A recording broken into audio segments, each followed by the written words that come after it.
Recording now. How long was that? 50 minutes. Like almost on the nose. Perfect. Yeah, that was great. You guys all wrote some really cute stuff. It was fun Oh, listening to very everybody's. good. That was a fun one. Now, so I'll bring in a word. That was great. I can't believe I was the only one though that did movie trailer. I really when I saw the word trailer, I'm like, in my mind I was thinking movie trailer. I wasn't even thinking camping, which is weird because that's what we were doing all week. But I really wanted to be like, I wanted to write a Jen and Randy argument about the pontoon boat and are you ever going to get a trailer?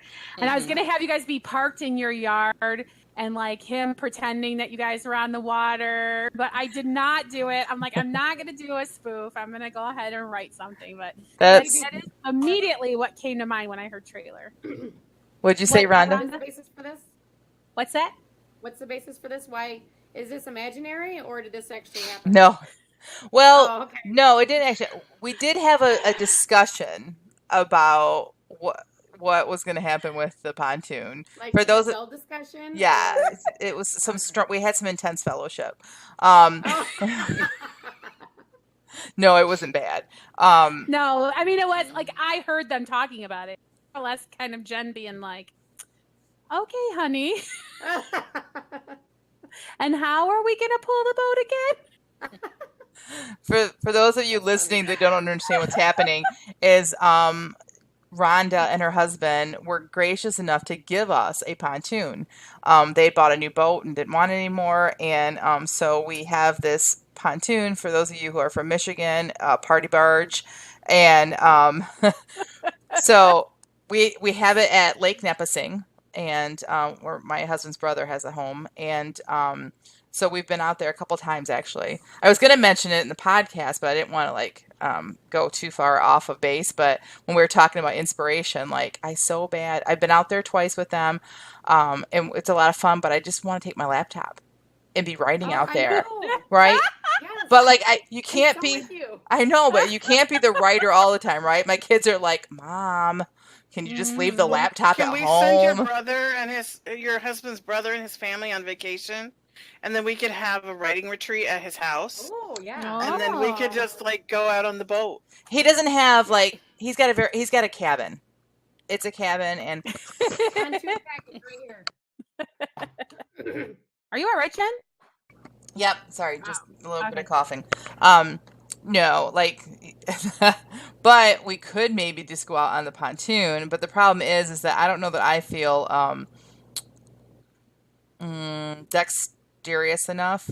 Not properly used. I don't know that I have the skill set for us to be able to go out in the pontoon, put down the anchor, get the anchor up, and then back in without any bodily harm being done to anyone. So maybe I grew up on my uncle's pontoon, and I know how to do that. This lake is very lots of weed. It's very shallow. There are some deep parts, so it's very shallow. So you get in the weeds, and then you get it all caught around the motor, and so then Randy has to climb out onto what are the floaty things called in the pontoon? He actually gets on the. Oh, those are the pontoons. Yeah. Thanks. And has to take it off, all that stuff. And so I don't know, maybe we could convince my husband just to go out and he can fish while we write. He just needs to put the motor in reverse. Then he'll shoot it right off. Then he doesn't have to get off the boat. Big long weeds, it'll just shoot him off? Yep. You know what? Don't tell him. Just be like, let me try something. Oh no. Oh yeah. Oh yeah. Not when he's back there, but yeah, they're just like, oh, I'm so smart. Oh no, not when he's back. I thought that's what you were saying. Watch this Postcast first. Oh, if he wants to watch this Postcast, he's gonna have to become a Patreon. So here we go. Awesome. Okay, so I gotta go I knew I had to go something to go Randy randomizer.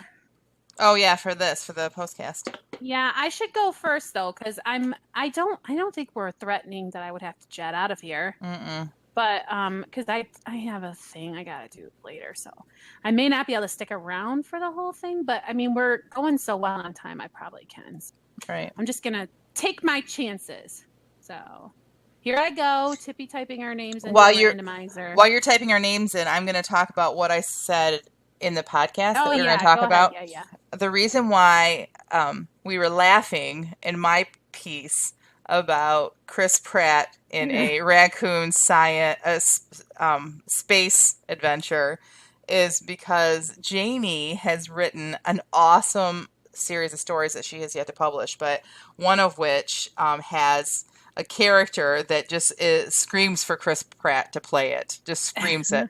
And he interacts with a raccoon that ends up being, well, I don't know if we want to give it all away. Yeah. Right. But anyway, so they knew that's, I was giving a wink to Jamie in my story. And Cheetos figure prominently. Yes. In they the store. do. And that's why Rhonda wouldn't said it that. be really awesome if that was published by the time this aired? Wouldn't that be amazing? If it is, so, it'll be down below, and if it's not, then the pre-order should be down below because I think it's pretty close to being ready, isn't it? Yeah, isn't it, Jamie? book 2 in this series, I'm like a quarter of the way through editing, and so then I can get to book 3, which is when Corny, the raccoon character, that's his story. That's book 3. So hopefully follow the little link you do. Yeah. And if not, just go buy the other book. We'll keep you updated. So that's for sure. All right, awesome. So guess what? So the randomizer did not put me last, but it put me second. Jen, you get to be first. All right. Can I just make a request? Or I mean, maybe not such a request, but I'm going to ask for permission to like jump in and dialogue with you guys instead of it being so takey-turny. Because sometimes you're talking about something in Jen's or whoever's piece, and I would just rather have a conversation about that point instead of me having to say, well, everything Rhonda said, and that's all. And then, you know what I mean? So it could be more of a dialogue instead of a, now you take a turn and you take a turn. Do you guys care if we... Because I feel like I'm in the isolation chamber when it isn't my turn to give the review. So yeah, all right. So thanks a lot. Tina, is that okay with you, or did you fall asleep? That is perfectly fine with me. You totally look like you're sleeping, doesn't she? She's like... I am trying to find... I hit back button accidentally. Oh, no. I'm telling you, technology is not our friend today, the past 2 days. It is wanting to kill us, I'm telling you. Look, I really like technology. I really am trying to be, down with it and everything. But then when it all crashes, is like, what? Don't the kids say that they're down with stuff? And I went to my friend's house, and her son is there. My daughter has a crush on this boy. And so, you can't say that. What if he watches? He could be a Patreon. You don't know. You don't know. Okay, so anyway, I'm sorry. So I have a relationship of my own, like with this youth, through youth programs. So I know this kid. So I'm like, hey, man, blah, blah, blah. She's like, you said, hey, man, to him. And I'm like, so? Like, just a general greeting. And she was so mortified that I'd be like, hey, man. And so she'll say it all cheesy and corny to me like that, too. She's like, hey, man. Anytime she thinks that I'm trying to be young and cool and everything. It's just so bad. Just teases me. So, hey, man is a thing to where if we say it, we're trying to be younger than we are? I don't know. Only if you say it to your daughter's crush, I guess. Probably. Because I'm sure if I went up to some gnarly dude at the gas station and said, hey, man, she would like hardly bat an eye. I'm sure. Well, I think it has something to do with the age because my son is about her age and he would probably say something like that too. What? Hey, man? No, nobody says that anymore. Mom, you're so... Yeah, whatever. One of my favorite pastimes besides writing is to embarrass my children. So whenever something like that comes up, then I pull out all kinds of great, that's dope home skillet and things like that to really show my age. And so I have a superpower. I can make my children angry just by singing to them. In front of their friends. When it's time to get up and I go on the rounds and say, rise and shine. They get so mad. Glory. Yeah, Rhonda and I are dancing. They get so angry. Wow. And how can you yell at you or whatever? I mean, you're practically praying at them. And that is like, what are you going to say? It's like, oh. All right. So, well, who did I say? Jen. Jen is first. to the isolation chamber. That is not a good thing to do. I learned because I saw you do it just now. When I did, everybody's like, are you smoking a joint when you do that? Because like you put your fingers like this and I'm like, what is she doing? And then it's a little key that she's throwing away. Remember, I got that same thing. You guys all said that to me. Oh, she's got her mouth shut. She can't rebuke us. Whatever. Oh, she has an illegal straw also. Good thing she's not in California. Okay, so anyway, whatever. Jen's story. Okay, yes. I don't have a printed technology. So, we forgot to ask her. Come back out. We need to know what kind of feedback you were looking for. I don't know. You don't know. Okay. So we're continuing with what we have been reading the past few weeks. Okay. And I'm still wanting to make sure that I'm on target with getting the story across to why I want you to understand why Phoebe doesn't like Will, but I want you to start to realize and start to see that she should be realizing that she should like him. Does that make sense? Got it. Read it. You'll see. You'll see. Yappity yappers. Back you go. All right. So, who wants to say something about this piece to start us off? I really like the dad, and his wisdom, and how he kind of strings her along a little bit, but at the same time, he's like the voice of reason. So I really like the way she wrote that. Yeah, I think she did a good job of capturing this thing that I feel, especially like Southern grandpas do. Like this is Lansing, but he reminds me very much of the Southern sense of humor that I kind of grew up with, where they say stuff and like they don't even laugh, but they know they're being funny. And then there'll be whole conversations of people just saying little quips of funny things to one another, and neither of them will laugh. Anyway, that's how I see this character, and I love, because we've read some of her other stuff, that we've gotten to see him in dealing with his other daughters, and now here he is dealing with a new daughter. So I agree that this is a very likable character. Right. And I like the way that he dealt with her, and I like seeing the way that she behaved when talking to her dad, because it's definitely another side of her. But I don't want to say that he manipulates her in any way, because I don't think like he's manipulating in a bad way. But he definitely knows how to talk to her and hear what she needs to hear, whether that's what she wants to hear. And I think he's a great character. I agree.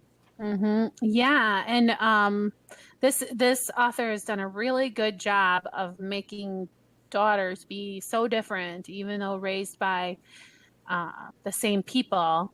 And it's interesting because as I'm thinking about it, though, I don't remember much about the mother in this series. And so now I've never read one of her books edge to end, obviously. But it would be really interesting. Like I couldn't tell you how the mother interacts. I'm just now like thinking about this.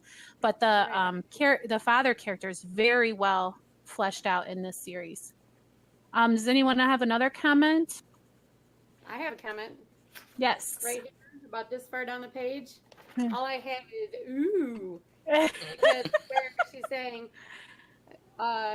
she didn't dare tell her father about the kiss. All these things that she didn't do. Why did she do those things? Oh, I started until just now. Yeah, did you see that too? Yes, well, I laughed. I completely laughed because it was almost like she got busted by her own self. And it was like I literally was like, because you've been that person, Yeah. Well, because, Dad. Well, just because. Yeah, right. Yeah, and then there's something like right after that, too, that was kind of giggly. Where is it? Ugh, these tabs. All right, let's see. Well, maybe it's this paragraph about this part down right here. I just wrote yeehaw and smiley face. It's where he's saying, he told me all about it, blah, blah, blah. He also said if he returned, he intended to court you. So I give him my permission. I'm saying that as the reader, not as the dad. So, yes. That's right. So, go ahead, Tina. I'm pretty sure that Will has all of our permission to court Phoebe at this point. Sure. But so now what's really interesting, and I do not know the answer. You know what I mean? I'm a contemporary girl. how bad is what he did? Do you know what I mean? Like, how bad? Is it like, worldly girls wouldn't care and only like church girls would be scandalized by it? Like, now it says Reverend Albright himself was guilty of it 20 or however many years ago. So it couldn't have been like that bad, I guess. So anyway, it just was a question that arose while I was reading. Maybe it would cause someone to maybe be more curious about history and stuff to wonder that. Gosh, I wonder if I could figure out where it was.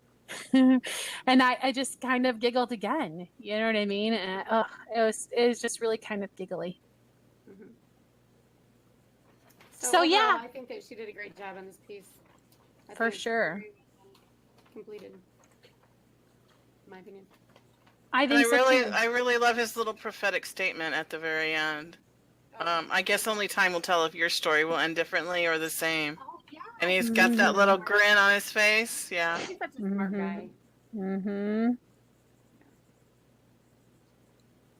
Yeah, I feel like any meat that I might point out is stuff that she might catch in another read through. I know this author. She will examine every sentence and every paragraph and say, well, maybe it could flow a little better if I said nevermore instead of never ever or whatever. Like, so I really would just be quibbling or being like, well, this word, are you sure it's the strongest word? I mean, that kind of stuff. But overall, it totally accomplishes what she wants. You love these characters. You want to see what happens next. It's overall very well done, I would say. Right. I really just got caught up in being a reader, and it read just like a book you bought at the bookstore. Nothing jumped out at me as far as meat, so I got nothing. Yeah, I don't have any meat either, but I do have another sentence that I like. Yes. Okay, so where it's about in this area right here, it says, she blushed. It's just an old dress. Because, she yes! and put back, just an old dress.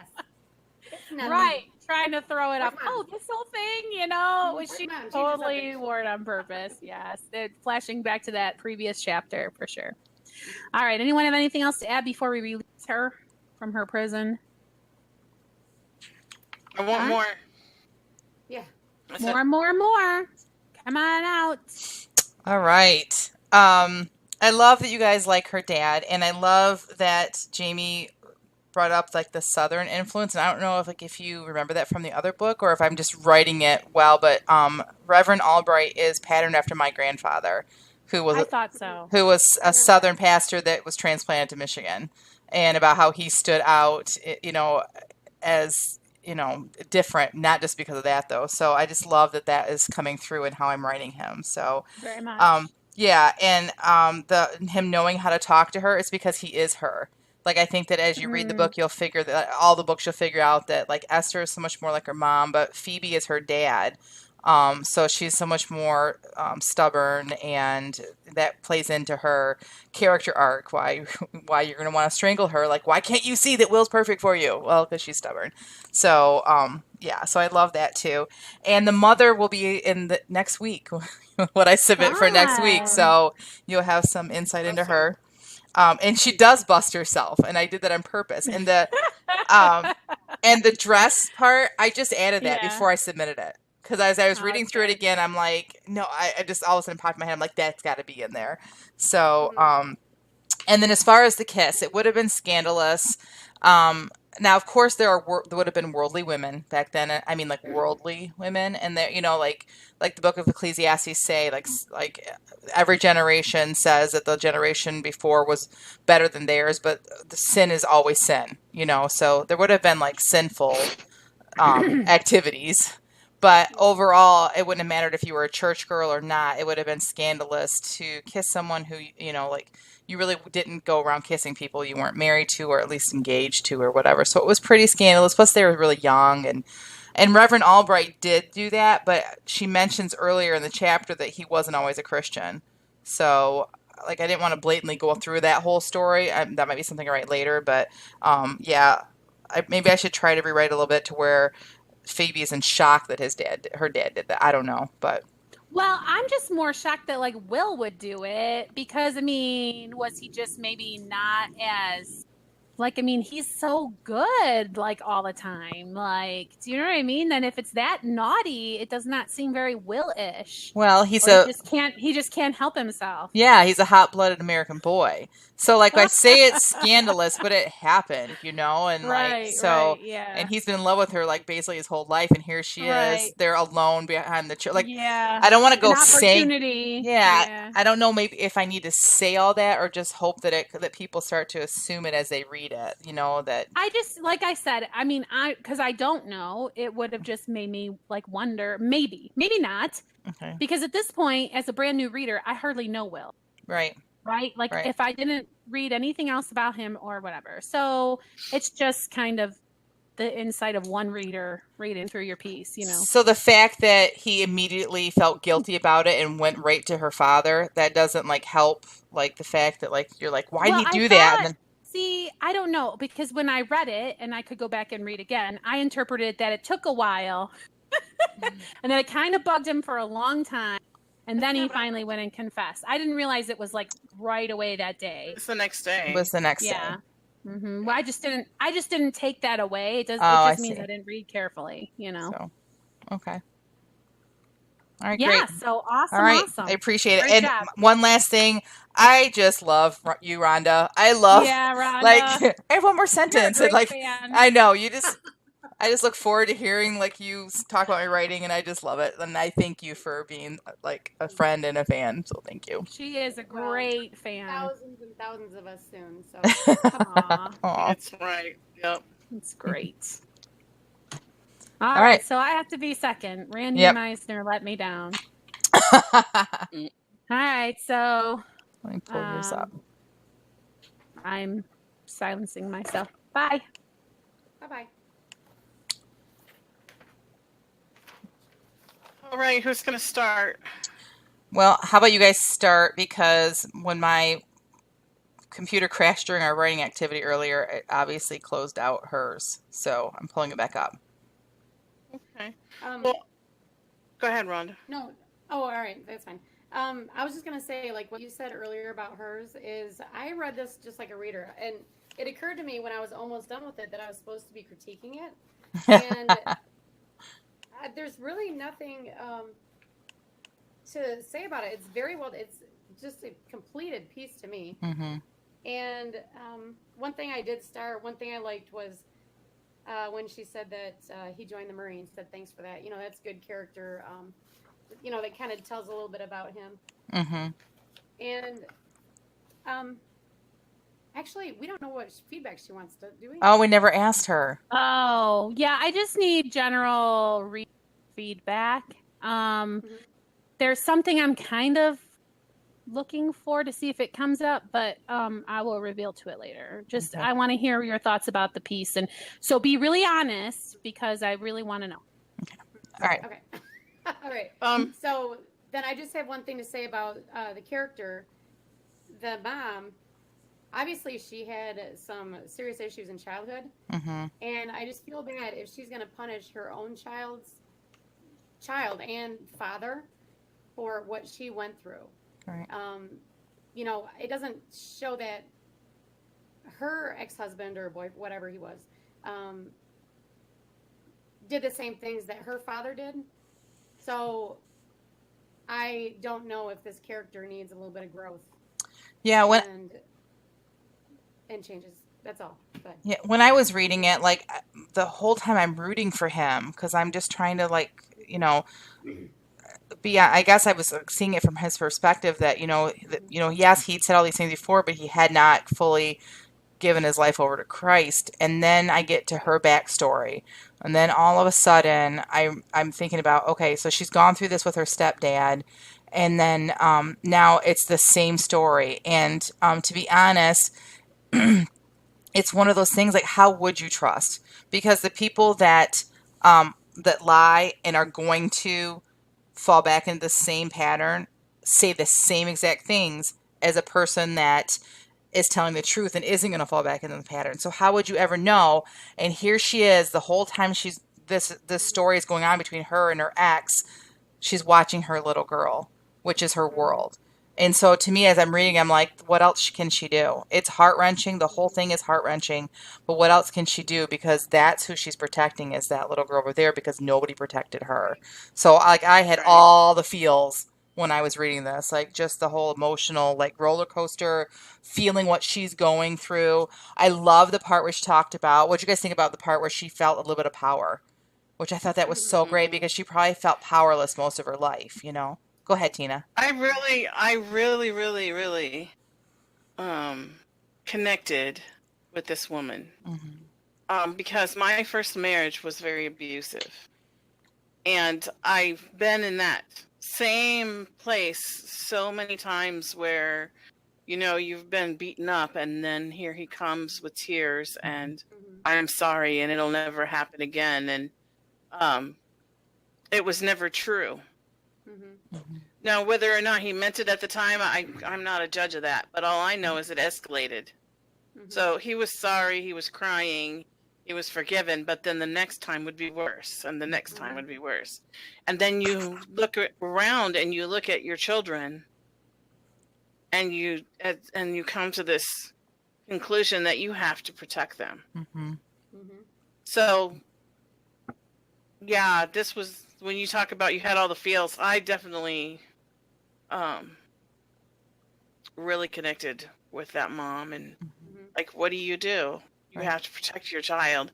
But at the same time, I did kind of feel sorry for the guy too. So I don't know. I don't know if this is a complete story for her, or if it's just like a beginning, but I really hope it's just a beginning. I really want to know what happens with these characters. I want to see the character arc with not only him but with her as well, because she has a lot of healing to do too. And like it is a story in itself, right? I mean, she could be done and not write anything else, but I feel like there's such a rich opportunity for some character development and some healing that I think a lot of women out there, that if Jamie wrote it well, it could really help a lot of women out there and encourage them. And I just really would just like to read it. So I hope that she's going to do more with this. Yeah. It really is a Jodi Picoult type of story to get people talking, because there's not really going to be an answer, but, you know, there's an argument for both sides. You know, like, Tina, I completely sympathize with your feelings about it. I'm married to a recovering alcoholic, and I had to come to that decision at one point too. You know, we had our brick wall where it was like, no, you're not coming back past this till you change. And so I did have to have that trusting moment for myself and my kids, whether he was going to come back or not. And now, this month, he celebrated 17 years of sobriety. And that's awesome. You know, we never could have had what we have now if I hadn't trusted God that he was going to protect us. Right. Either with a husband who overcame or on our own, one or the other. So, you know, there's a story on either side of it. Right. So I still feel bad for this guy. Right. So, and I absolutely agree. So that's why I really want to see what Jamie does with the story, because I think that either way, however she decides to, whatever happens with her characters, I think that there is a story there that I would really love to finish reading. So. Yeah. And to go back to her actual writing, because like we're so caught up in the story, right? That we're talking about the story. But that's what it was. Same thing like when I read Jen's piece. I was so caught up in the story that I forgot to critique it. But I just love the ways that she uses words for images. Like she says, Susan squeezed the white sticky paste onto her palm and to put on the sunscreen, and like she has these sensory words and these descriptions, and the way she writes characters, like I just don't have any meat. It's just all so good. I love her dialogue too. She always is able to create dialogue that just sounds authentic and not just like somebody putting words with quotes around it. So she's a master at that. All right. Anything else before we let her out? All right, J.R. Nichols, you are out of isolation. Okay, awesome. So, thank you very much. When I wrote Second Chance, I did not think at all in my mind about the fact that my mother-in-law, who lost a child, would read it. And I did not think about the audience for this postcast, and to hear that it was like well done for people who lived something like that is really important to hear, because if I would have thought about it, I might have shied away from touching on the subject. And because sometimes you feel like you have no place to write about something that you don't really understand. But if you just write, I'm sorry, but Rhonda and Tina just really touched me with their feedback. So sorry, it's like I cry on the postcast is like my thing, I guess. I don't know. But anyway, you feel like, how dare I write about something? But if you just write people, or you just write, like Jen said, yourself. If I'm this person, I feel this way. And if I'm this person, I feel this way. And the encounter with Christ, like you guys are saying. And it's really interesting. Is his conversion like a real one? Because when I wrote the stepdad, I did intend for it to sort of be like she never knew that his conversion was real, because the offense that she suffered was so horrible. I mean, he should have never been allowed access to her again. And so it was almost as though that was all minimized and swept away under the rug and obviously never dealt with and whatever. So she was never even able to see that people can be redeemed and changed through Christ in all of this. And so with, now he's coming with this same story in song and dance, and she was not able to believe it before. And like you said, will she ever be able to believe it now? And I guess that I would really like to know if you ever think about this, like, weeks later or something. So the feedback that I did not get was this was boring. Oh, not at all. It was not boring. No. Because, okay, I've been reading a lot of John Updike, and he is very literary in his approach to things, and not a whole lot happens in his short stories. Like, there's not huge shattering moments or whatever, but and sometimes I'm like he wrote this story about this kid who worked at the A&P, and some girls came in wearing bathing suits, and the manager threw him out. And so in solidarity with them, he quits his job and leaves the A&P. And I kind of am like, I don't know how I feel about this story. Obviously, I remember the story, but on the other hand, I kind of feel like, well, that was kind of a whole story about nothing. Like what am I supposed to feel about this story? Do you know what I mean? Yeah. And so sometimes I worry that, you're writing, and are people going to feel like, well, this was a waste of my time to read this? But you don't want people to feel that way. But I really wanted to honestly hear it if that's how people were feeling. So that's kind of what I was worried about, was that people would feel like, well, that was just a story about nothing. Do you know what I mean? But as somebody who just devours, wants to read all the time, and I would read the dictionary if there was nothing else. You know what I'm saying? So there is always an audience, and it's almost like you're taking a magnifying glass to what makes people tick, to the characters, and that's always interesting. Even if it's just somebody going through the mundane every day, if you can make them real and make them authentic, that's always going to be interesting. Agreed. Right. And if you can get the reader to kind of question why they think what they think, then I think that is a win. Okay, awesome. And yeah, I mean, it was really we were talking about inspiration in the podcast, and it was just basically because I'm sitting at the fair and people are just experiencing life or whatever, and I can't remember what it was that I saw, but then I'm like, oh, this story about the bench and whatever. It's interesting how inspiration will come to you. And so then was there really a ladybug ride? I really wonder. No, I don't think so. I don't know. There may have been a ladybug ride somewhere in my kids' past, but they're beyond that now. They're all riding all the scary stuff. That's why I don't watch. Well, I do like this. Yeah, right. So anyway, thanks for the awesome feedback. Well, tell me, Jamie, is this piece finished, or do you plan on developing it more?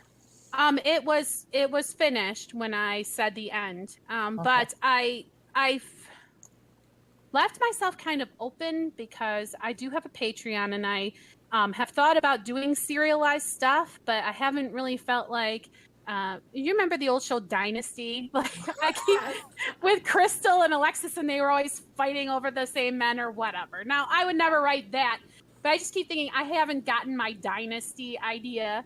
But I wonder if what the things that I write, what things will my fans say? Gosh, I would like to see more of this or something. If that would eventually grow because of that, and then I can serialize it on the Patreon, at least at first, before releasing into something bigger. The problem with this is like you guys, it would require a lot of sort of exploring, because I don't know the answers to your questions any more than you guys do. Is this guy really converted? Is this like a first trip down to the altar? And, you know, if she's going to stick it through, it's going to have to be through 3 or 4 more times. Like, I don't know those answers. I don't know if this is like a for real, like. You won't know until you write it.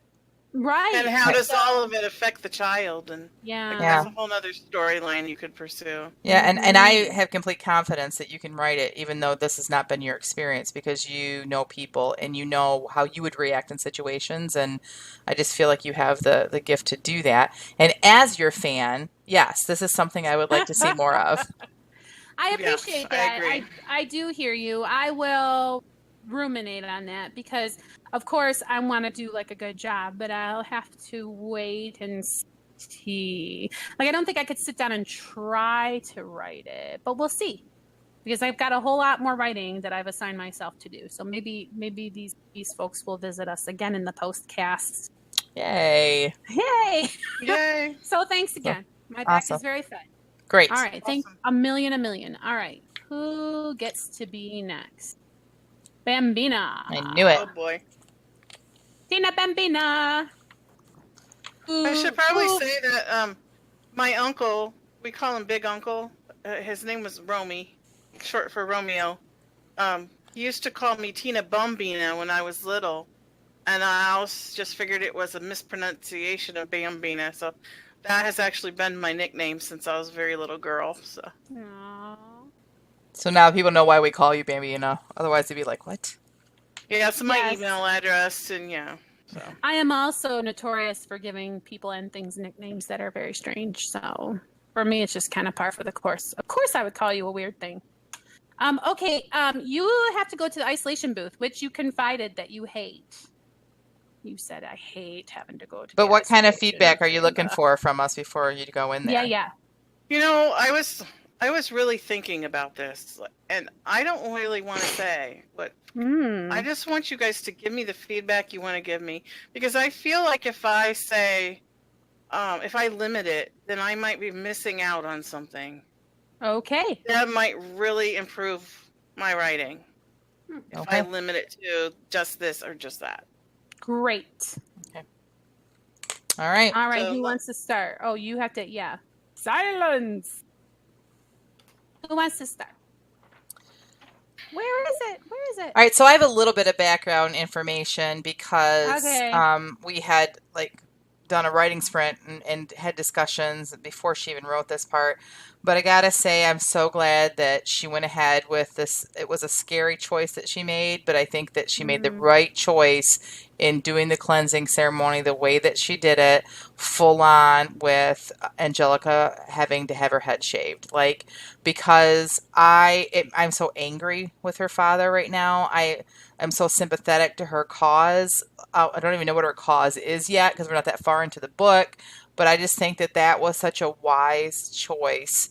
And I know she was worried, because she was worried that, because her character is pretty, her character has beautiful long black hair, and now that's gone. But what she has, now we're seeing the beauty that's within. Now we're going to be seeing just a deeper character, and I just really think she made the right choice doing that. I think it was very telling, too, how she tries to tell the grandma, my hair will grow back, you know, and the grandma is the one who's all uptight about the hair being gone. But then, and the next few paragraphs later, she said that, she shows that Angelica is crying. So I think maybe when she tells the grandmother that it'll grow back, she should say something about where Angelica's not sure if she's trying to convince her grandmother herself. Or give us a little bit of a hint that she is nervous about it. Otherwise, it seems kind of like a major personality change or attitude change when she's crying about it. Right, because it almost is defensive, right? did you ever get in a place where something bad has happened to you, but you don't want people to feel sorry for you, and so then you're mad at them if they feel sorry for you, and so you're just kind of like pretending that you're not sorry for yourself. Right. It would be great if we knew that that's what she was doing. Right. I suspect, but I agree with you that some little dialogue tag or something would really communicate that. And I know she's trying to write Angelica as a very strong young woman who, but I think that a lot of times as an author, when we write someone who's strong, we have to show weaknesses as well. Otherwise they don't seem realistic. And so a lot of times I feel like strength is shown through their weaknesses than how they come up out of those weaknesses. So showing that she is worried about her hair, I think, or like, a little bit nervous about it, I think will make it even more stronger, not only when it actually happens, but later in the story when she's able to show that Angelica is able to maybe stand up to somebody or not care that she doesn't have hair because she's gotten the strength. Yes, she had a little breakdown here, but now look at what she's able to do. That's kind of like how I saw that. So, but yeah. My meat, I had a couple of questions that were meat. She says that it was because she was helping an old man that she had to go through the cleansing ritual. I thought it was a little girl.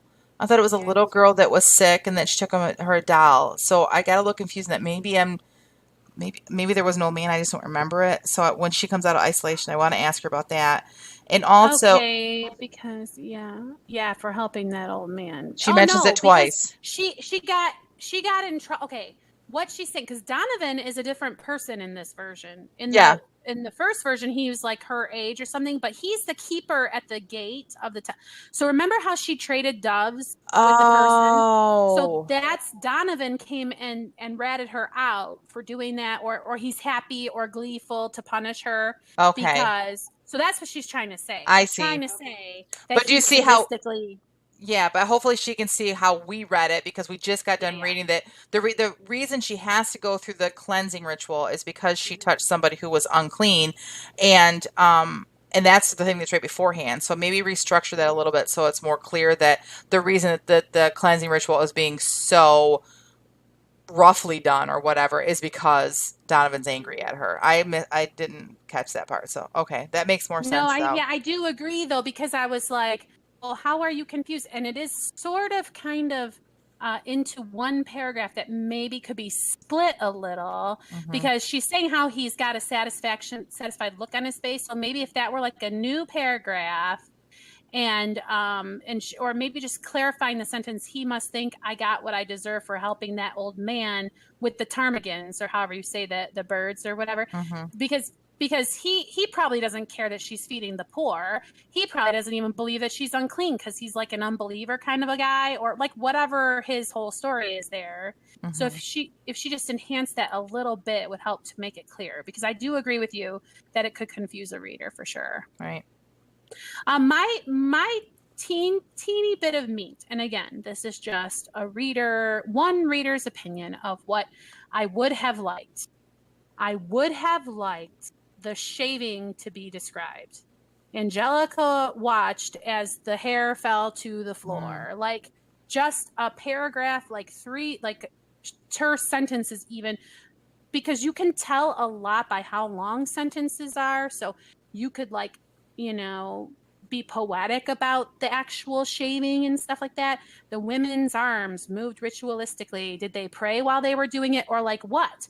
Because it's such a horrible thing, and to go through it with Angelica is so much better than they shave the hair from every inch of her body. Right. Like, there's an opportunity there to make it be very horrible what happens to her. Right. Were the women horrible to her while they're doing it? Were they crying about it? Like how were like, yeah. And then I absolutely agree. What does long hair symbolize to these women? What is she, you know what I mean? Like, this is a shaming as well as a cleansing. Like, is it a cultural, you know what I'm saying? Like, if this is that big of a deal, let's have it. Let's have that horrible scene. Right. Speaking, I think I have to go for just 1 second. Okay. We'll talk amongst ourselves. Should I wait, or should I just go ahead and... No, go ahead, Rhonda. Okay. Well, I think she did the two most important things. First of all, is right within like the first 3 sentences. I was completely interested because I am why so was she? sorry. My son is expecting a very expensive birthday present to be delivered, and I left a note for the UPS driver. So I'm like, can you not read and just set the package down and go? So I went to go check. It's the neighbor kids coming to play with my kids. So I really apologize. All right, go ahead, Rhonda. So, Finish what you were saying. Okay, so I assumed that this was chronological. So the last thing we read was that she was going to have to be cleansed, and so this probably was going to have something to do with it. So I was like, how are they using a doghouse to cleanse her? What? So anyway, that got me into the story, and I absolutely was not going to stop reading until I found out why. Yeah, that's a good point. Is Jamie, what I was telling her was that she did the 2 most important things. First was getting me into the story, and the second was making me want to read right at the very end. What is Petra thinking? Okay, because her sentence was, her childhood friend Petra, also a priest, blah blah blah, stood looking at his feet, keeping her from knowing what he's thinking. So what is he thinking? Mm-hmm. Is he thinking or I'm going to come rescue you, right? Your friend, you know. So I don't know if I'm going to be able to wait till Sunday. Yeah, because he's an interesting character. Because do you want to know what's really weird? Is I feel like Petra is like Will, like not that he's like Will, but they're kind of cut from the same cloth, and Petra is kind of like, this really does not seem right, but this is what God says is right, and you kind of feel like he'll be so happy to find out that he can have grace for people. Like, this is me, what I'm projecting onto him. Do you know what I'm saying? What I hope his character is. And so isn't that kind of funny how like, does anyone else feel sort of that way about him, that he's kind of like a good guy or whatever? Yeah, I love this version of Petra so much more than the other version of her novel, and we haven't even seen him that much. It's just the little bits that she's given us speak so loudly, and I love that. And instead of telling us all about what kind of person he is, she's showing us in just little vignettes, and I love it. Yeah. I'm in love with him already. Totally agree. Totally agree. Hey, speaking of the ritual, we talked about this. I don't remember if we talked about the podcast last week or just in conversation off air. But we talked about, she and I talked about that she should really mention the scriptures so that people understand this isn't a cult, that it's, giving them more hints as to what the society is based on. She keeps saying scriptures. I would like her to actually say where it is. Like, I don't know if it's Leviticus but just say, as instead of saying as the scriptures, to say as the book of Leviticus tells us or whatever, because that'll be a first clue to somebody that's reading this, doesn't have any background information in really what's happening, gets to that and they're like, oh, what? This is in Leviticus? And then guess what they're going to do? They're going to go back to their Bible and they're going to look it up. And I love that we would be bringing someone back into their Bible, right? And so I would like to see more reference to it so that it's made more obvious that this is from the Old Testament. But that's just, again, me as a reader, it's your story. But that as a reader, I would like that. I could totally agree with you on that for sure. And I mean, there's a couple ways she could handle it. Either at the very beginning of each chapter, she could put a verse. Oh, yeah. Like how they do that sometimes. Or like, so in my punk rock story, I'm quoting fictitious punk rock music.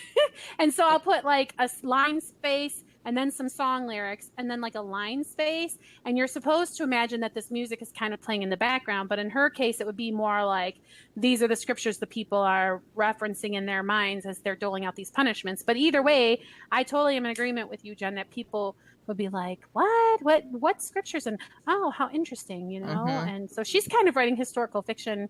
Kind of. Also, in the future. Futuristic. Yeah. It's awesome. Fiction. Cool. Yeah. All right. I'm excited for next week too. I can't wait to read the next section. All right. Anyone have something else to add before we release her? Tina Kating, come on down. Well, thank you so much for your feedback. The scripture verse, I had it in there. I took it out, had it in there. Like, there's just something that in me that doesn't want to actually put the actual reference in the story. But I really like your idea, Jamie, about having it at the beginning of the chapter. So that I don't have to put it right in the story. I don't know why I didn't want to. Every time I put it in there, it didn't feel right to me. So do you know why I think personally? Is because I think you're thinking the version they have might not even be chapterized. Like, you know how we like have it categorized. This is Leviticus and this is Deuteronomy. Like, they may not even have it organized that way. They may have it like in one long document, or they might have it.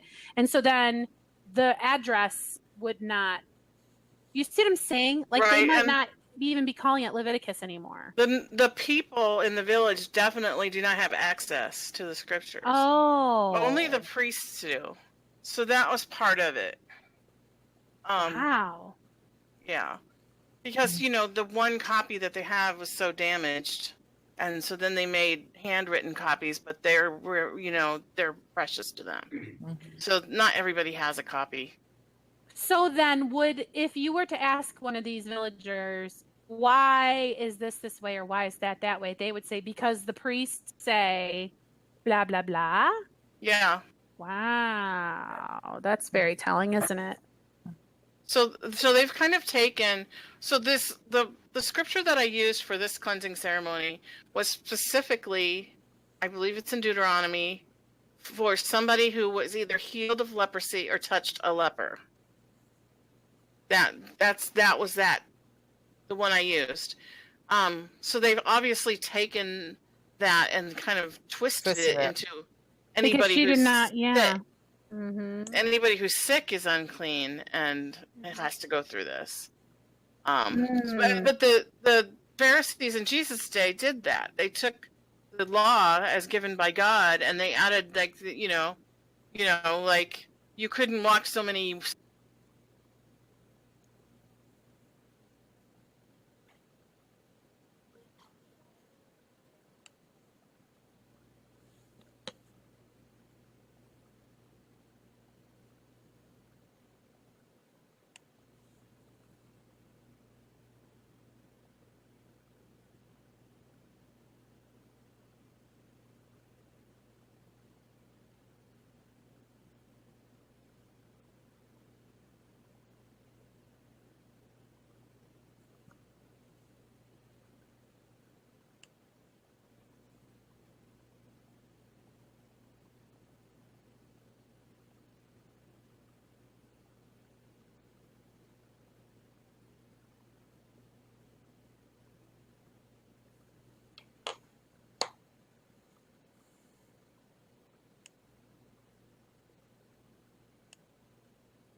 Comes. I don't know. Are we still recording? All right. I just got you guys back. Okay. Were we recording? Do you know? You guys were not recording. Did you? So was I the only one gone? You guys were still connected? Discord crashed. And I just tried doing the server thing and it crashed my Chrome. So I apologize. Can we start that part over? Yes. I tried messaging you as fast as I could. So about when Tina is talking about spitting in the soil being work, like you didn't hear. It was before. I didn't hear that at all. Okay. So that whole paragraph that you said, Tina. Okay. So when I wrote this, when I went looking for the Old Testament for what was the ceremony, the cleansing ritual going to be, I found this one for if somebody had touched a leper or if you had been healed from leprosy. So this was the prescribed ceremony that you had to go through. Obviously, they didn't put them in dog houses in the Old Testament, but they did have to stay outside their own tent for 7 days. So that's kind of what.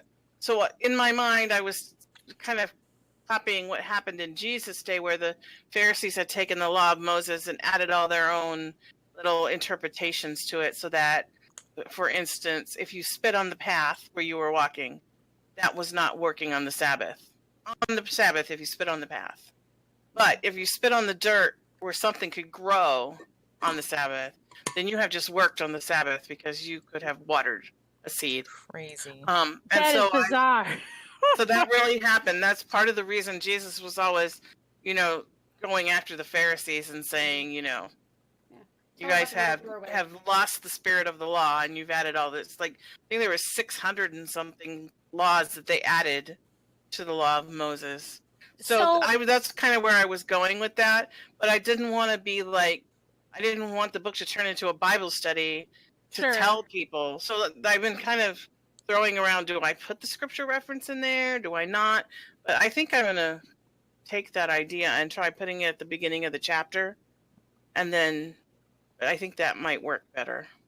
I really wonder, because I'm really biased and authentic, never knew you before reader. Are they going to be like really ticked at you for like the whole first quarter of this book? Like, this woman believes that this is how things ought to be or whatever. I mean, now just everybody maybe give a consensus. Do you think that this is a case where you need to do a little foreshadowing that grace is on the way or not? I mean, because maybe it's really good to get your readers so amped up and angry about this unrighteous situation that they'll keep reading, Well, I mean, think the word on the back is probably going to mention that they only have the Old Testament. And I think that we're sympathetic enough to Angelica already, who is the one that is kind of like the target, it seems like, for the wrath of these laws, that I think that it's obvious that the book has to go in a different direction, that it's not in support of these things. So Gotcha. I can agree with that. Okay. Well, very nice work. I don't remember. There was something else you guys said, but I don't remember what it was now. You know what's funny? I was sending myself a text message as you guys were saying things, and I'm like, this would make some really random like Twitter feed fodder. You know what I mean? Like, Jen just said blah, blah, blah about my piece or whatever. Mm-hmm. And then Tina is making me cry. I got crying emojis that I sent to myself. Anyway. So. Oh, I know what it was. You were talking about the actual shaving. Yes.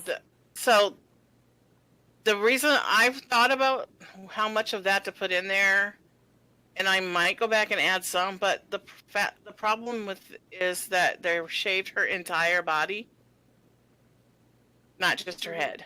Yeah, well, and so I have to be kind of delicate about what I would put in a Christian book about that. Sure, but I do feel like if you are careful, how all the more humiliating. Mm-hmm. You know what I'm saying? If you're very careful about how you say, and then there was the time to do blah and blah. And like horribly, like now we're like, this girl, oh my goodness, like this should not be happening, Mm-hmm. But again, it's a choice. And again, I'm one reader. So just because it's in my head a desire does not mean it needs to be that way. Well, it did cross my mind, and I've wrestled with myself about what to do about it. So, but thank you for your feedback. It does help me to see it from another person's point of view. Yeah. My pleasure to read it and to give you feedback. I enjoyed the piece. Did you ladies enjoy the piece? Yes, I did. Very much so. Is your back fed, Tina? Yes. All righty, Rhonda. Your turn. Mm-hmm. Why are you making that face? This is my face. I wasn't making a face. Oh, sorry. They just happen. At least I didn't say something like, you look like you ate a lemon or whatever. All right, so visit to the eye doctor. Okay, what do you want from us? What do you want from me, Rhonda? Just your overall impression. What do you think of Jenny's character? And do you understand what's going on, basically? Is it okay to ask when you submit these, did you write this or did your mom write this?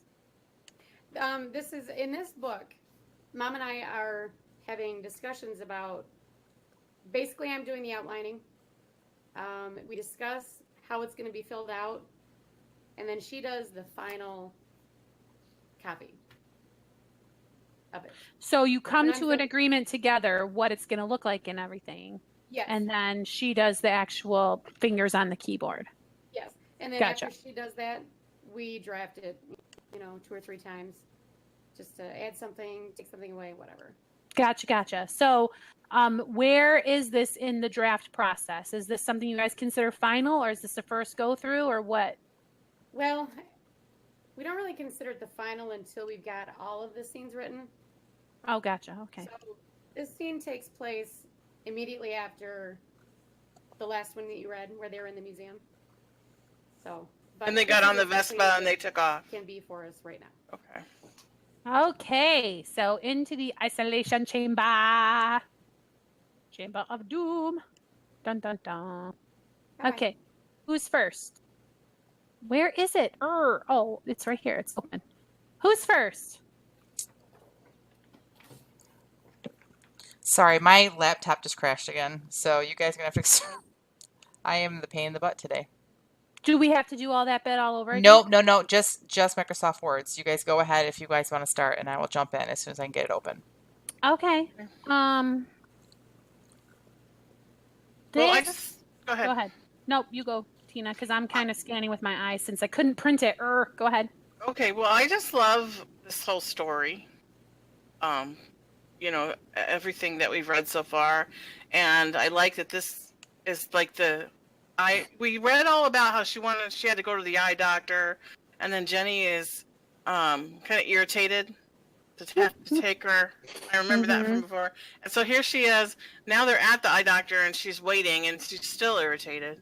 And so I feel like, oh my gosh, I can totally relate to this character about, you have to do something for someone else, but you got 100 things of your own that you got to do, and so you're irritated, but at the same time you want to help them. So I really like that character. I really wish we could have seen more of Nettie. I miss her, but I realize that when the book is complete, it's going to be closer together, because it's been weeks since we read the other part. Right. So it might be okay that we don't see more of Nettie here. Okay. Yes, go ahead. That's all I was having to say. I just was, rambling. Oh, okay. I just have to say, one of my favorite parts. Grandma, are you all right? Fine, dear, fine. And then suddenly, I'm blind! Is that not hilarious? Oh, Pshaw, I don't need your help. And then suddenly, I can't see. I mean, this poor Jenny person is stuck in the land of the dinosaurs, and everybody that she deals with is so old. But she doesn't ever describe it in a complainy way. It's almost like, this is the burden that I must bear. This is my life. I do not feel like Jenny is a big complainer. And yet I'm like, oh my goodness, look at all of this that she endures. Do you know what I'm saying? She squirms a little. Okay, she's glancing at her watch and she's impatient in a waiting room. I do a whole lot more than squirm when I'm impatient. I steam and I snort and I stomp and I flip the pages of the magazine irritatedly. But Jenny is just this is Nettie, and that's how Nettie is. And then little old lady I have to go have tea for an hour with it. That's just how she is. This Jenny person is I don't know, is she going to flip her lid in chapter 8 and do something really crazy? It's really just very interesting that she's so, serene about all of this that she has to endure. I love the end of this chapter. I love the introduction of this new male character and the white cottony hair and red cardigan, arms outstretched. I just love that whole bit. And I love that there is no mistaking that voice. So clearly this is some character that's going to be important or is going to do something or whatever, but the chapter ends there. So now I'm like, wait, I don't have the next part yet. The fact that Nettie so badly does not even want to talk to this guy. Yes. Do you know what I'm saying? Yes. And so then you wonder, okay, so Jenny, now I feel the Jenny character, let's see what she does. Because does Jenny say, oh, hello, sir? Is this how she gets back at Nettie? Just by being do you know what I mean? Yes, nice to someone that she knows Nettie does not want to talk to? Or does she sit there and quietly, follow Nettie home? I just wonder, is this when her little chance, is this how she releases steam? Is every chance she gets to kind of irritate Nettie? I just wonder. But yes, that is also, I totally agree with what you said, Jen. I love that bread that you just gave about it. Right. One of the meat that I might have would be that we're inside Jenny's head. Everything is from Jenny's perspective, but at the very end, even though I do love that there was no mistaking that voice, she said Nettie saw nothing, but there was no mistaking that voice. I almost feel like we're inside Nettie's head now. So I don't know how you could write that. I mean, you could probably figure out a way to write that so that it doesn't feel that way, but it just felt awkward to me, like that all of a sudden now we're like, I'd rather she show us how uncomfortable Nettie is than saying that, or maybe even Nettie says it under her breath. Like maybe this is one way you could do it, that Jenny says to her, I don't know who it is, like whispers to her grandma, and then Nettie says, there's no mistaking that voice. And then it ends. I don't know. Well, I love that Nettie says, "Oh Lord, get me out of here," and picks up the pace. Like, to me, that tells me everything I need to know about like Nettie. So I might even just change the very last line to something a little different that is just not in Nettie's head, because I kind of don't want even a crinkly, like I love, "Oh Lord, get me out of here," and she books. Yeah. So for the last line to be something like, Nettie saw nothing, but the distance she put between, I don't know, but like I totally am with you, Jen, that line either doesn't need to be there at all or it could be something different. I totally agree with you. It's not in the right head or whatever. I did feel maybe a little info dumpy in here, and I think that in every this is the best of the three as far as not feeling a whole lot of that. But it almost seems like we always get these really great beginnings and these really great endings. And then there's a spot in the middle where I feel like I'm being told a bunch of stuff because it's important that I know it. And I don't know how, like, I feel like I would like to advise the author how to kind of fix that, because she does have to like communicate this stuff to us.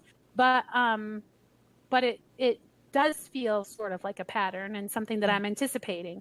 Are you talking about Hazel and Christy, the information about them? I think so. Like, starting probably at an attempt to make the museum more viable. Jenny had donated a computer system to digitize the records, and that required scanning and documenting data entry.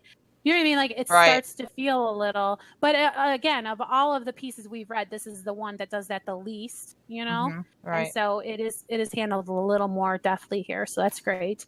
And, again, it's not anything that would keep me from reading the rest. I really love these characters. I'm enjoying this romp for sure. Right. I think that would be a little less info dumpy if she could find a way to show us why it's important that we know that stuff. Why is it important that we are introduced to Hazel and Christy now, even though they're not in the scene? Do you know what I'm saying? Like, so if there's a reason why they have to be introduced now, then maybe show us that why we have to know it right now, or introduce them to us when they're going to be in the scene with it. Well, maybe my suggestion, maybe.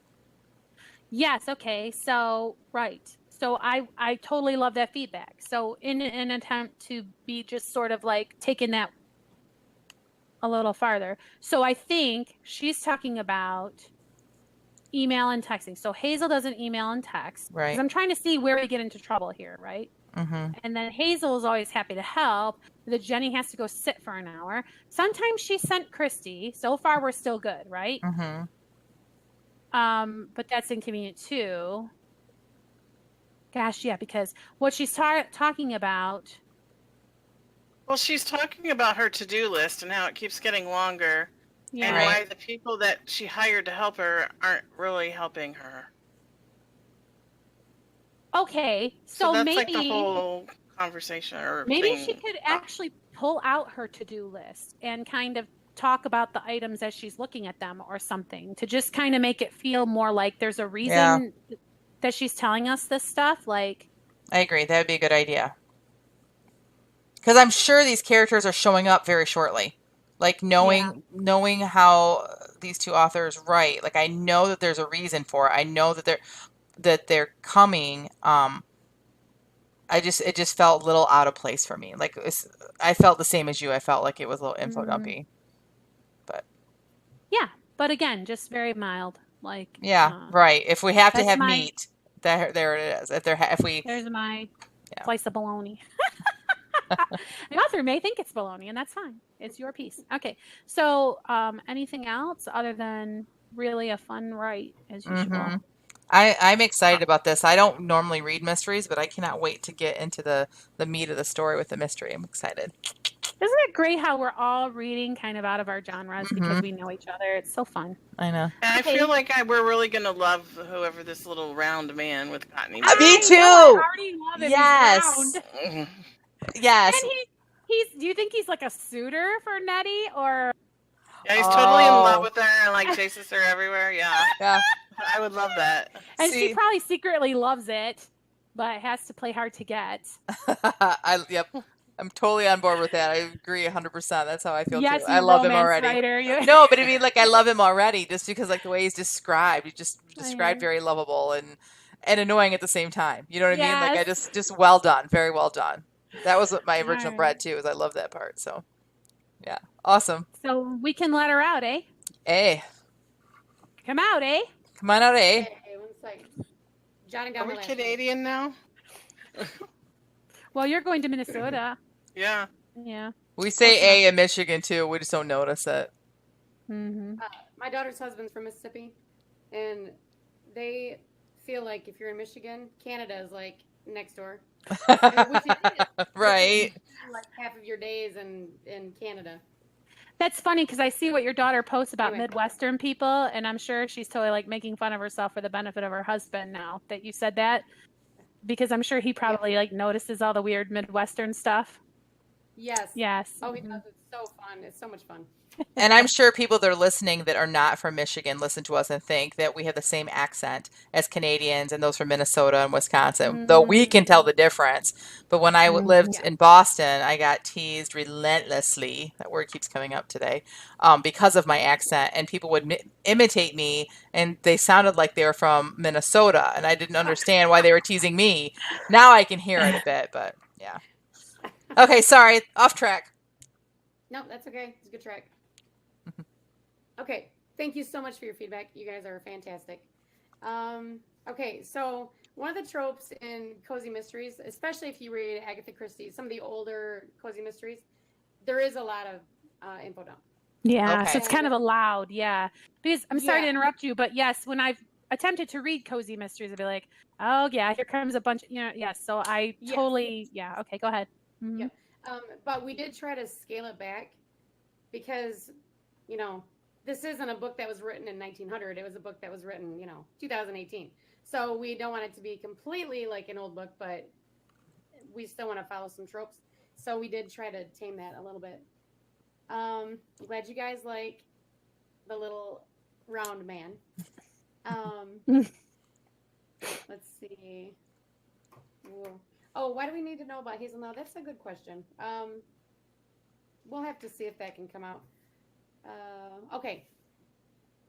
I'm a little disappointed in you guys being as involved in church and as much homeschooling as you guys do and organizations, that the question was, why aren't the people helping her really helping her? Well, dealing with volunteers as much as you all do, that's how volunteer help is. Yes. Because at the historical museums, it's not paid. Yeah. I can't hear anything. Okay. Oh, I can hear you. I can hear you. Okay. So anyway, that is the reason that there's so much help around, but really it's more like social hour, because everybody stops in the museum and says, hey, has their cup of coffee, donut, or whatever, and chats, but they don't actually do any work. You know what I mean? So that is the answer to that question. I want to be one of your volunteers, just so you know. Right about, so you can go eat donuts? So I can go eat donuts and not do anything. I'll see you next week. Yeah. Sorry. What kind of donuts are they? Yeah, right. We need to know before we Are they keto friendly? They are not keto friendly. Darn it. That's why I'm busy working. I'm wondering if they're diabetic friendly. Probably not. I would think not. When we do shipped shops, some of us talk about the orders that our elderly people place, and people are just like, you go, Grandma. I mean, if you live to be whatever you because people, I mean, you know, at some point you just got to eat whatever's palatable, right? Because you need the calories. Yes. So if it's a Right. donut, that's what it is. Anyway, sorry. Sorry, Rhonda. No, that's fine. That's fine. You're absolutely right about the last line. We will make changes to that, and I like some of your suggestions. So we might need to put your names on the book. Well, it's good to see you smiling. That's fun. Yeah. And I like that you guys missed Nettie, you know, wanted more Nettie in this one. So that makes me feel good about her. And I also liked your characterization of Jenny. So I'm pleased with all of the feedback we got today. Good. So thank you. Yes, and now I want to know what Jenny's going to do with the little man. Like, it will tell me so much about her, just how she reacts in that situation. How fun. Yeah. And either way, I will like her. She would be a different person to me. She's a likable character. She's just long suffering, way more long suffering than I could ever be. There was this girl, her name was Christy Capusta, and she was voted homecoming queen like 2 years before I graduated. Like, this girl was the nicest girl I ever met. And she was beautiful. And I just, like, I mean, I worked with her at Burlington Coat Factory. I would just daily, like, marvel that someone could just be so nice all the time and so, like, patient with people. And I'm just like, wow. You know what I mean? So, like, who knows? Maybe she was, like, a Christian. Because back then I didn't think about being a Christian or not or whatever, and so maybe that's what it was, but she's just such a nice lady, and so that's kind of who Jenny is to me right now. So we'll see if any sass riles up there or not. But at the same time, she rushed her grandma out without giving her eyes time to you'll be fine, Grandma. True. Yeah. That's a good point. Like, we're in a hurry, don't, you know, let's just go. That's a good point. Oh, fun. I really like that. Oh, I really want that book to come out that your mom wrote when the people were sitting around eating pie and stuff was getting really uncomfortable and the lady just kept sitting there eating her pie pretending that they weren't arguing.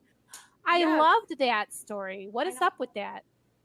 Well, that's why we're writing this book, because you know how good her writing is.